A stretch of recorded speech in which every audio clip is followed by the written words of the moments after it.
And guys, there it is again. The second semi-final, FAB5 versus Melancholia.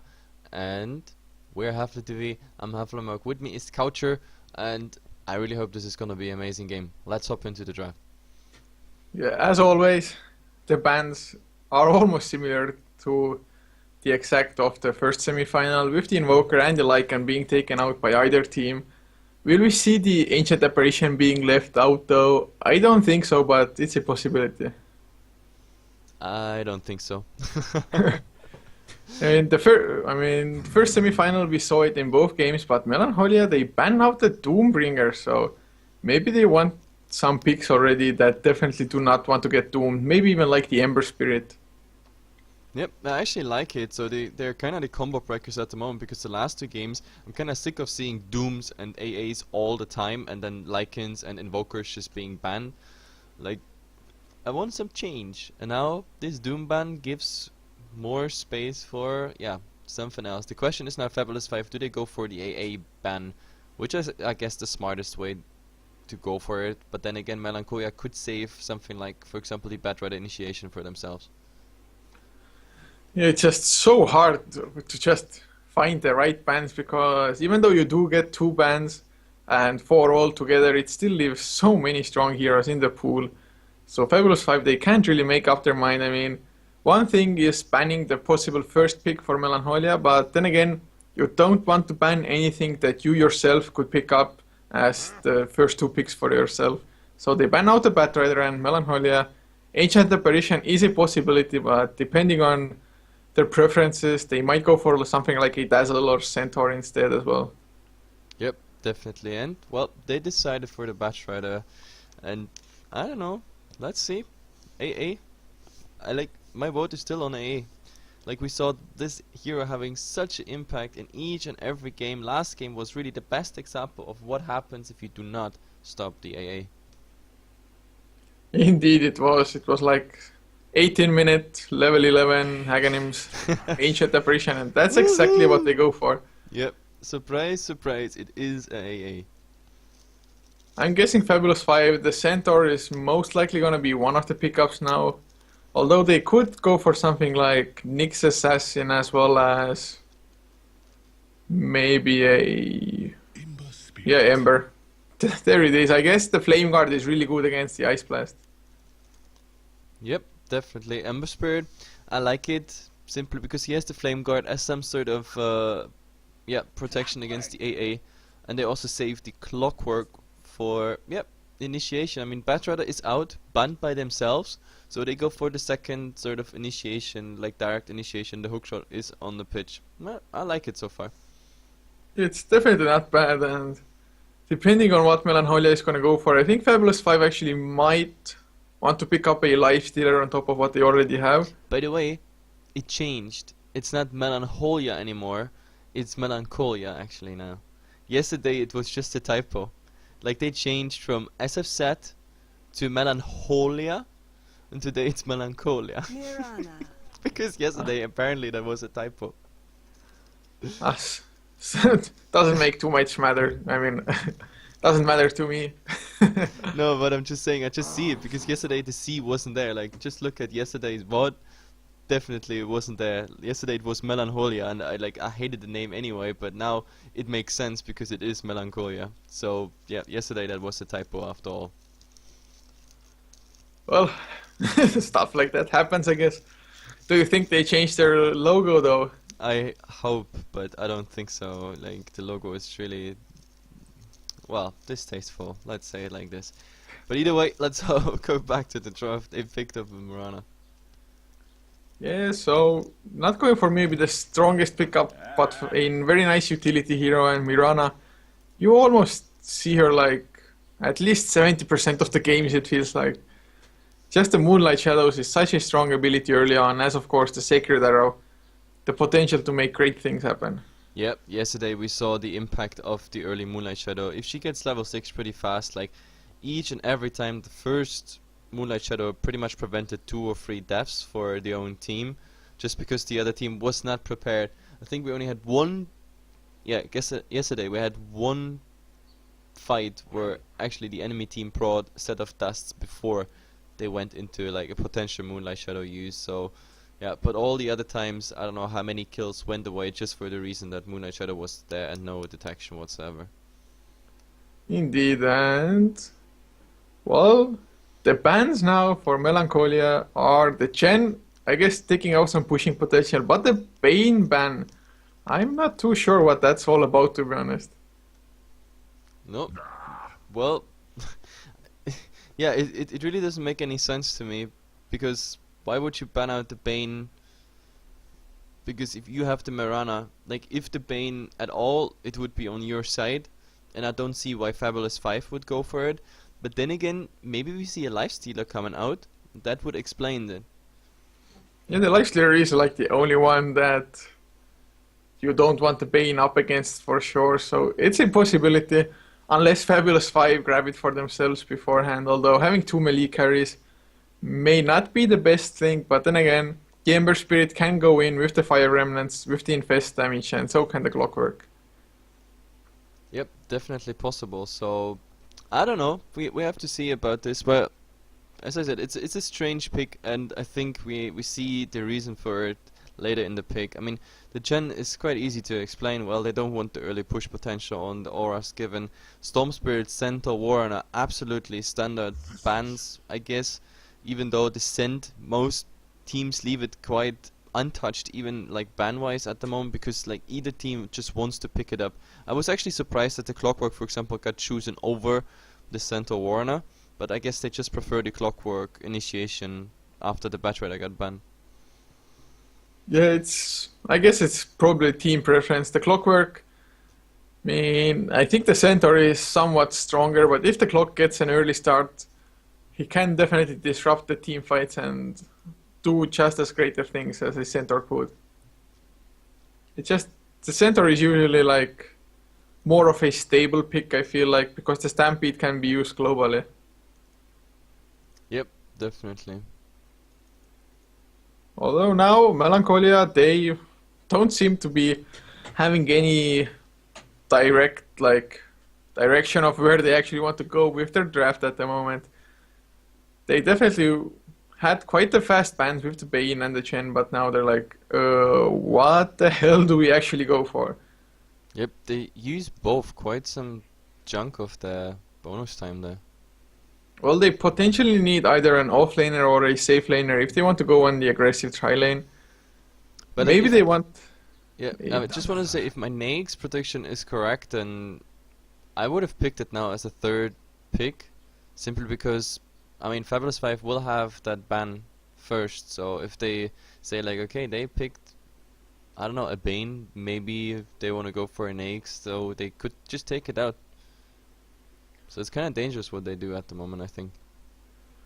Yeah, and with the Dazzle pickup as well, I mean, the Nake's is a possibility. It would give them some extra carry potential as well.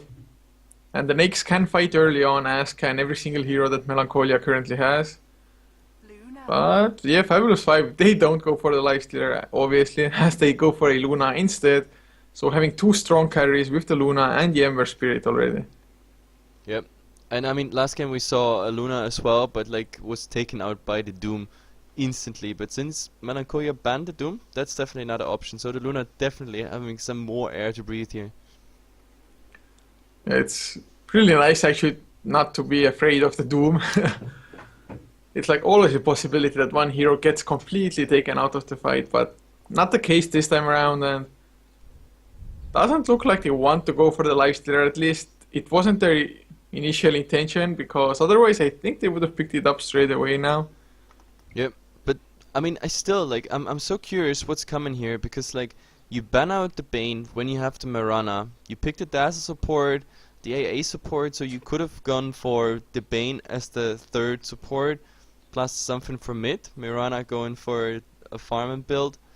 That would have, I don't know, like at least in my world, that would have made a nice draft, but yeah, apparently they're not going for it, or at least they're thinking about it. I mean, they got 15 seconds time. They used the entire overtime to think about it.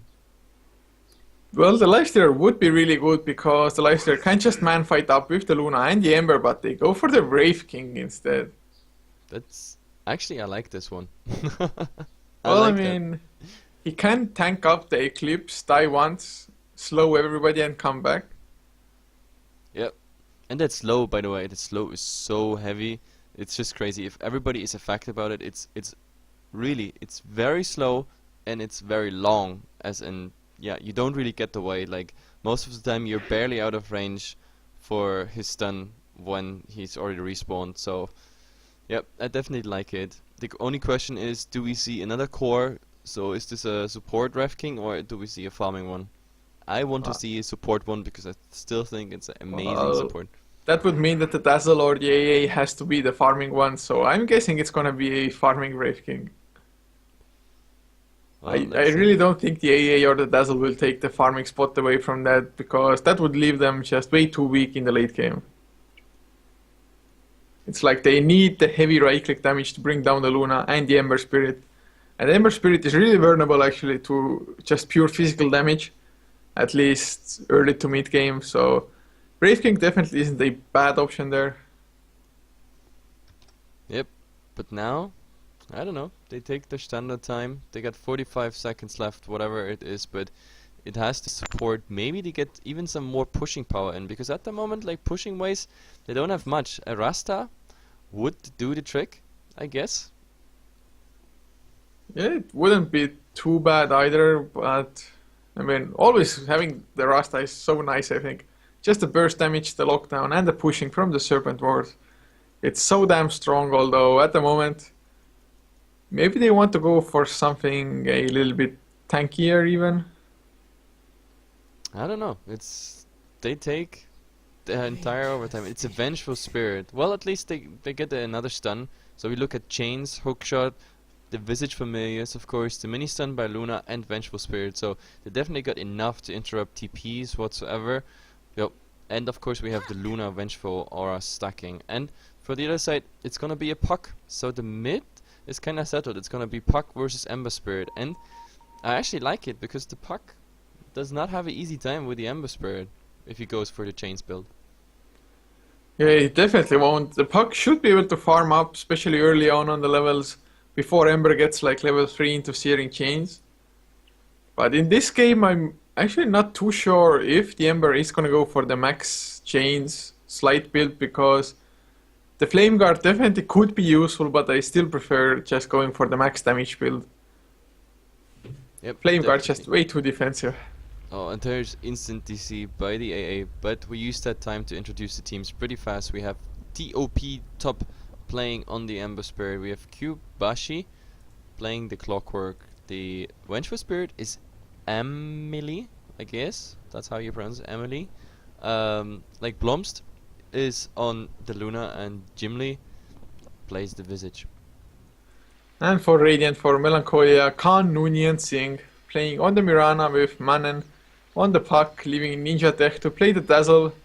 Ultra Headshot Paravan will play the Wraith King and Tossi on the Ancient Apparition. And are they gonna go for an aggressive tri lane with Wraith King farming on the safe lane?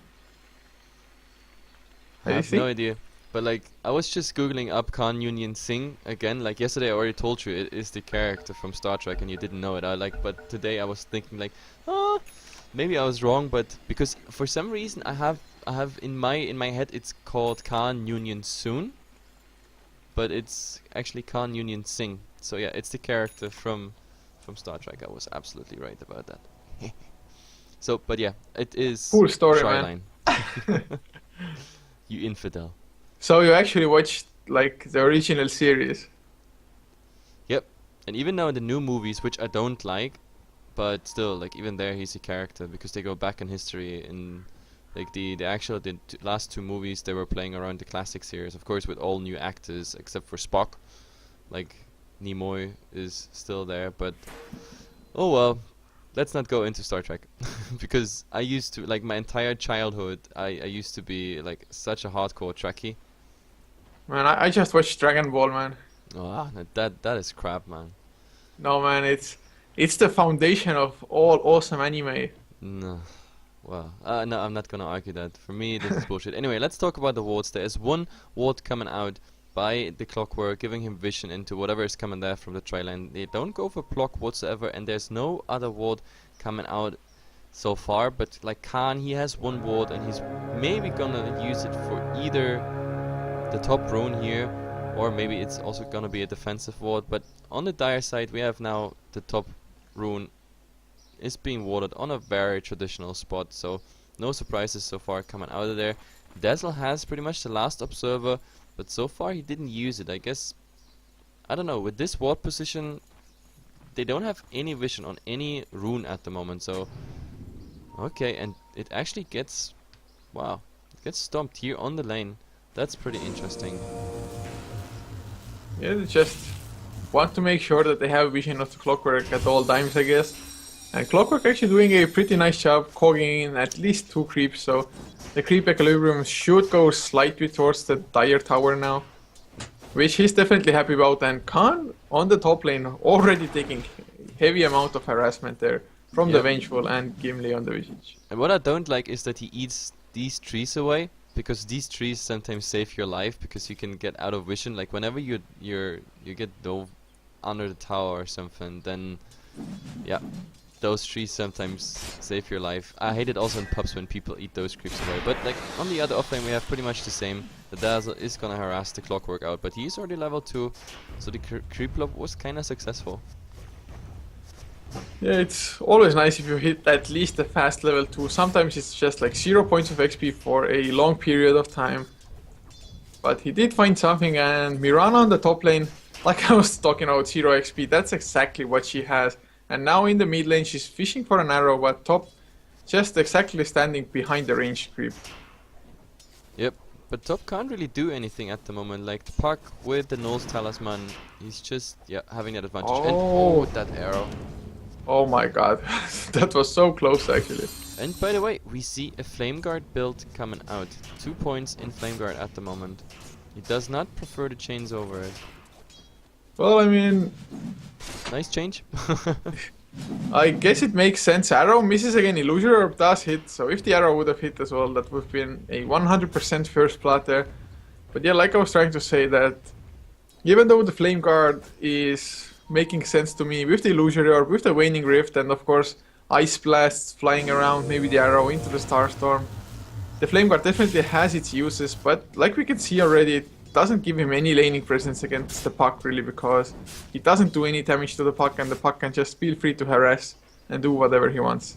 Yep, what's also pretty interesting is that, oh well, top again, like he has to bottle crow all the time. He has to probably go through himself again, but like what I wanted to say is like the clockwork is actually doing the block here, and he's not leading the creeps like to the side, which is very interesting to be honest. So I don't really understand why he did that, because he's just delaying the creeps by, I don't know, a couple seconds.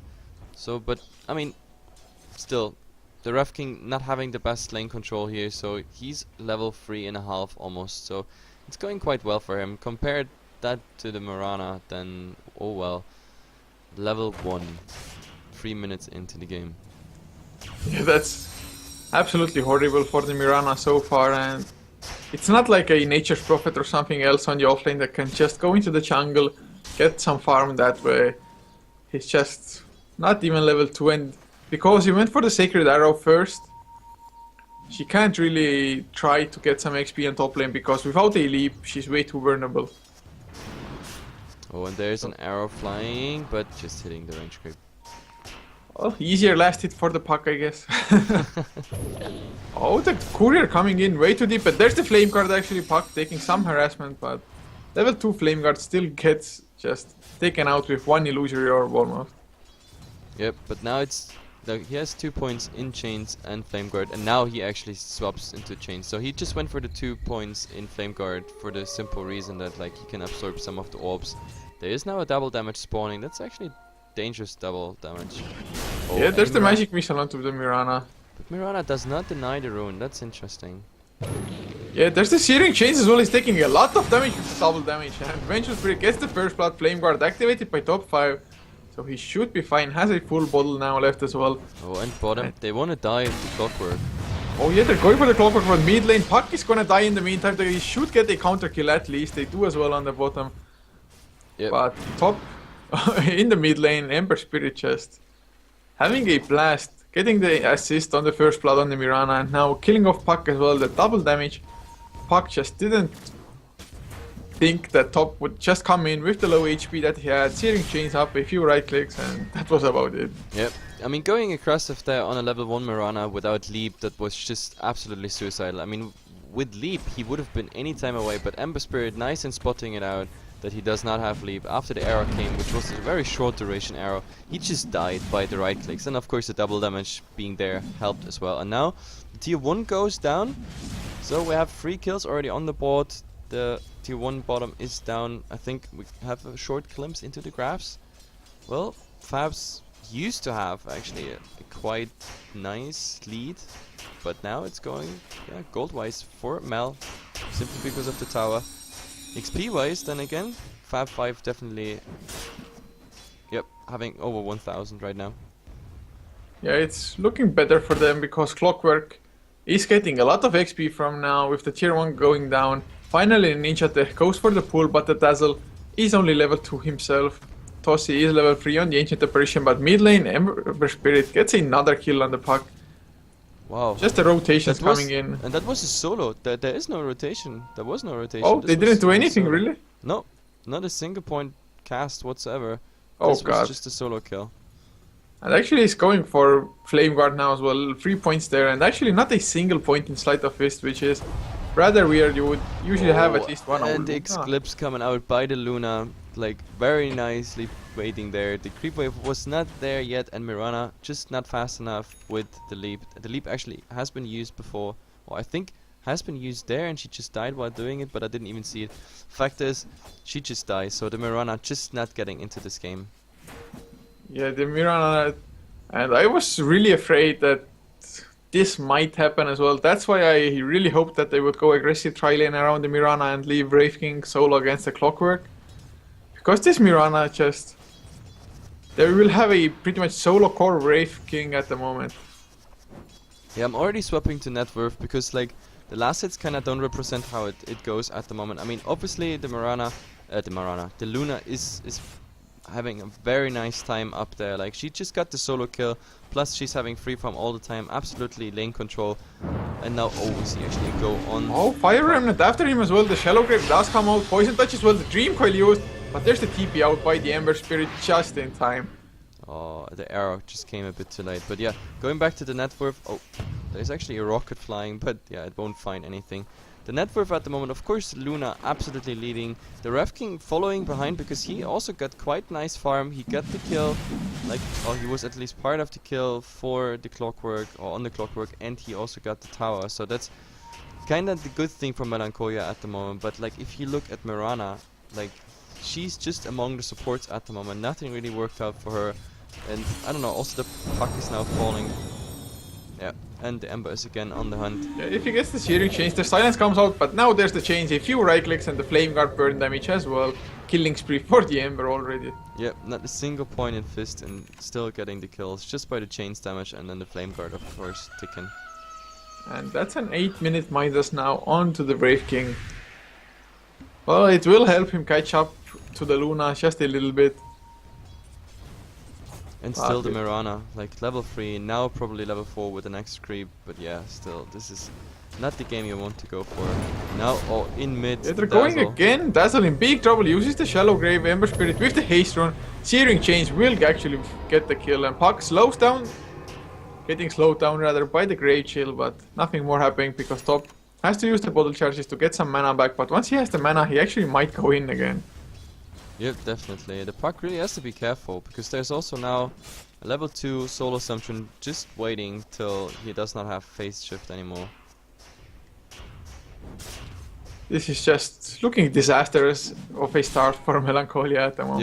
Yep, the only bright light there is the Wraith King, so I really hope he gets something up that is, I don't know, starts to be an equal game as soon as he joins it, but like, the fact is, like, the top and the mid lane absolutely lost. Absolutely lost. Indeed, and even as far as like bottom lane goes, Clockwork almost hitting level 6. It's not like he's having the best time, but he's just going into the jungle to make sure he actually gets the level 6. And with the hookshot ready, I think we're gonna see a lot more kills happening every time it comes off cooldown. Yep, the hookshot will be up pretty soon. Just one more creep and he will have it. And he's already working on it. Yep, he's just killing a Hellbear Smasher there. Yep, and we have level 6 up.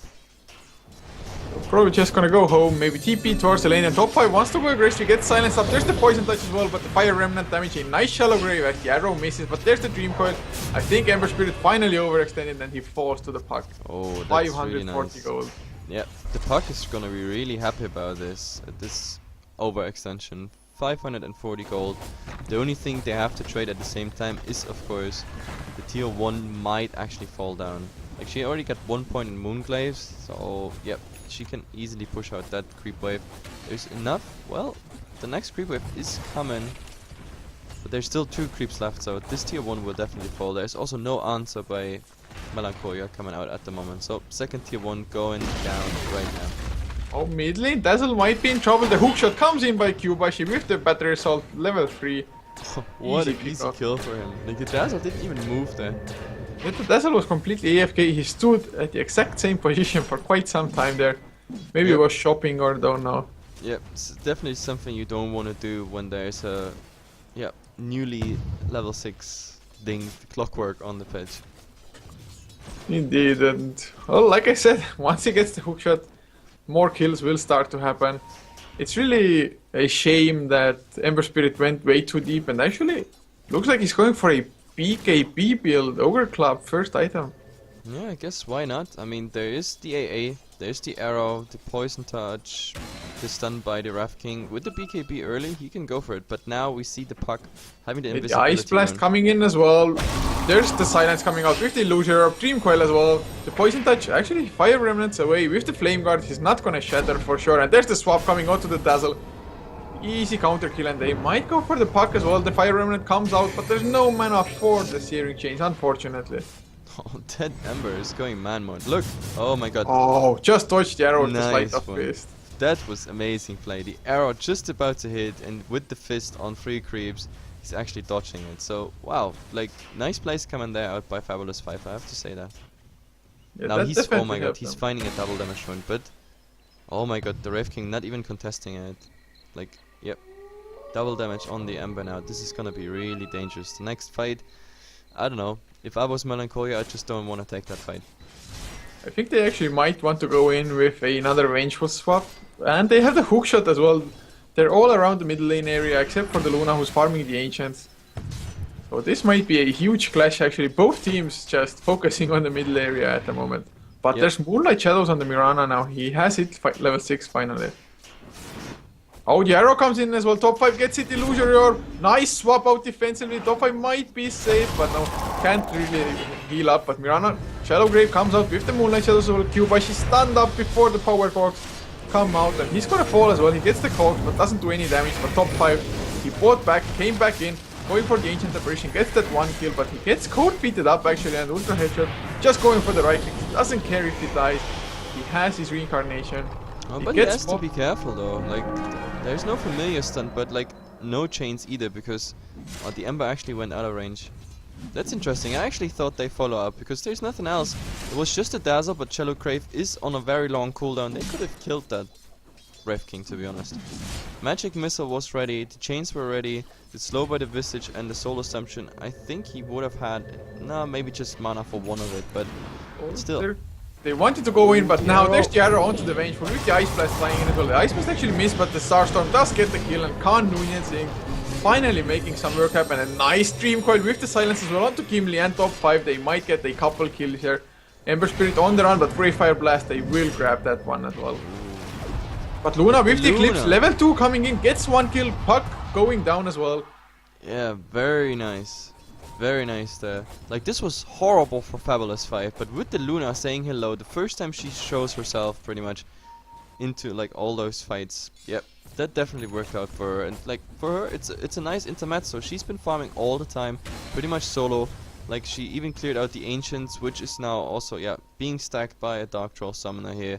And yeah, she's just saying hello, getting the XP of an entire creep wave. possibly a tower on top of it, and of course 2 kills, 1 directly. And yeah, there's even the tower last hit. So that Luna, 8,500 net worth after this fight. We have to look at the graphs pretty fast. Because yeah, FAB5, they were for quite a while at all those fights still hovering around like 3,000 gold lead. But now this will definitely go steeply, even more downwards there. And experience wise, well, the experience graph was going a bit for a bumpy ride, because like in the meantime it looked like FAB5 was not trading that optimal. So Melancholia was showing some life signs, but well, after what just happened right here, they might find the Wraith King as well. He has the armlet, but Searing Chains coming out now. Moonlight Shadow's used as well. The magic missile is there, but they don't actually have any detection, or they don't even need it. Fire Remnant damage gets the kill. They might find some with the arrow. No. They actually might get the stuns. I think Vengeful might be in huge trouble. There's the leap, Starstorm from the Mirana. Nice silence as well, top 5. He's running into the Ice Blast, doesn't get hit, but the Dream Coil comes out nevertheless and uses the Fire Remnant to escape. But Gimli on the Visage might be in trouble. He has the mech though. So once the Ice Blast wears off, yeah, he's fine. Still nothing dying, and he's gonna deny himself to Roshan. Yep, there it goes. The big King Kongor is just giving him smash. And that's it. That's the greed. That's what I mostly see. Like, they wanted more. They wanted at least 2 kills, and they end up not getting a single one, simply because they split up. They thought like, oh, you know, Vengeful Spirit is gonna die to the Mirana, but the Mirana, Brown Boots, the leap on cooldown, nothing they could have done there. Yeah, that's really nicely done by FAB5, getting the enemy core, as well as just not losing anything except for the denied Vengeful. And the Vengeful looks like he's going for a Medallion of Courage at the moment. Only needs around 130 more gold. So the minus armor from the wave of the arrow actually hit. Oh god, top 5 in big trouble. Ice Blast as well, the silence coming out, and he's dead for sure now. Yep, very Will nice they get the counter? There's the swap onto Khan. He doesn't have any mana. Leap already got used as well. He gets power cocked in. He should fall the Shallow Grave, buying some time, but it won't amount to much. And the nice familiar stun coming out from behind Gimli on the Visage, dropping low, but there's the mech usage. Ninja Tech somehow still alive as there's the Eclipse coming out. He gets 1 kill, breaking, gonna fall as well. His ultimate still on cooldown. And that's 4 heroes for 2. Oh well, like they should have just abandoned that Mirana. Like getting the kill on the Amber, just that would have been an achievement for them. And now, oh my god, the AA being chased by Familiars and the Lunar Illusion. And those Familiars, they might actually be able to kill him, but yeah, now he gives up the chase. But still, like, why do you go in there? I mean, the Mirana is just a support Mirana anyway. Had a bad time, that he is involved in a kill, that the Ember Spirit dies. This is an achievement, exactly what they needed. But like, instead of just going back, abandoning her, they go in and they trade 4 for 1, and that's just not. These are just not trades you want to do. This Mirana, look at the damn Mirana farm, 11k. And Luna is hunting the Mirana now as well with the haste rune. But I think Mirana should be safe if she leaps in the right direction, although he used the Moonlight Shadows because his TP is on cooldown, the Lucent Beam comes out. He's actually not body blocking him in. Yeah, if he wanted to, he could have just stayed there and body blocked him in, but like then again, there is of course the possibility that someone is rotating in whatsoever, but oh well. If a Luna is just hunting with a haste rune all over the map, that's not a good sign. This Mirana this Luna is just having such a sick farm. Like, I mean, for the entire last 15 minutes, Luna was just farming, coming in, mostly got 1 or 2 kills, and then just went back to farming. And this is exactly what Melancholia doesn't do at the moment. Like, if there's a fight, they're all involved in it, and don't get anything besides that. Yeah, just look at the last hits on Luna. 171 last hits, 18.5 minutes in. She has... Actually, only 1.6k away from the BKB. She has the Manta, Helm of Dominator on top of that. That's absolutely sick farm. And actually, the last fight as well. I mean, it would have gone kind of good for Melancholia. But then suddenly Luna, with the level 2 Eclipse, which is now a level 3 Eclipse. So if Melancholia come in to actually contest this Roshan, they're just gonna get wrecked. But it looks like it. I mean, vision-wise, like... FAB5 did a quite nice job, even though like none of those sentries spot out the other ward, which is kinda, I don't know, Roshan goes down, but like the rotation's just not coming in. They don't want to contest it. They were just standing there in case someone is maybe showing, but I don't know, you also don't want to fight there. I mean, you have a Luna, level 16, this level 3 Eclipse would eat through half of Melancholia's heroes. Like, all the supports just die if they get the full amount of Lucent Beams there. This, you just don't want to fight even without, I don't know, additional creeps, may it be creep waves or necros or whatever. You need something to soak this damage up. Yeah, they definitely do. I mean, the Brave King can soak it up. He has the reincarnation, which is now, thank God, level 2. At least a lower cooldown. Of course, he wants it level 3 if possible, but they do smoke up now as 4 men because Mirana was too slow to the party, so it didn't get smoked up. I guess it's good that they're showing the Mirana because top 5, oh, he might be in so much trouble. The silence, oh, he fire remnants out. Back to the offlane. Who needs BOTs when you get fire remnants? That reaction though, just as Puck blinked in, it's like, whoop, gone. Yep, easy. Well, epic smoke gank failed. And they're just going for the push now on the bottom. Vengeful Spirit has the Vengeance Aura maxed out, so Luna hitting for actually for 256 damage. Yep, it's 20 minutes crazy. in. And this is gonna end up in a tier 1 for a tier 2, and who just... Wow, okay, Mirana just got a solo kill on the Clockwork, which I absolutely missed. Sorry for that, guys. That was unexpected. Didn't really see it coming either. I mean, there was a really nice Ice Blast though on the bottom lane. It is only level 1 though, and it hit 4 heroes, but without a team fight there, it doesn't really help. And they're going for tier 3 already. The Weave comes out aggressively from the Dazzle, but look at this tower going down. The TP is coming in by the Brave King as well. Will they get the kill immediately? Nice stun on the Ember, but there's the Eclipse coming out. They kill off the Brave King one step. Puck almost falling down, finally goes down as well, so now nice swap onto the Brave King, and they're just all falling down one by one. Sure, the Visage died, but they got 4 in return, and Puck had to buy back as well.